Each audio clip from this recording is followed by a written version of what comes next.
আপনারা জানেন যে 12টি রাশি রয়েছে এবং শনি গ্রহটি ইতোমধ্যেই কুম্ভ রাশি থেকে মীন রাশিতে গোচর করেছে। তো এই যে শনি গ্রহটি মীন রাশিতে প্রবেশ করেছে 30শে মার্চ 2025 সনের শুরুতেই, অর্থাৎ 29শে মার্চ দিবাগত রাত্রিতে।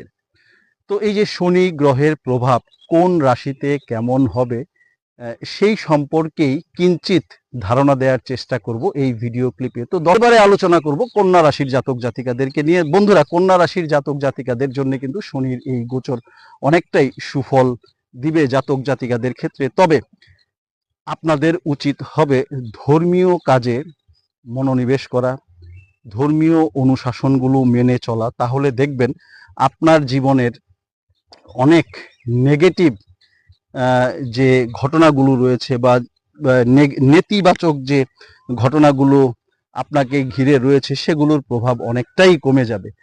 আপনাদের মধ্যে যারা দূরে কোথাও ভ্রমণ করবেন ভাবছেন, স্পেশালি 2025-এ সেই ভ্রমণগুলোর ক্ষেত্রে কিছুটা রদবদল হওয়ার সম্ভাবনা রয়েছে।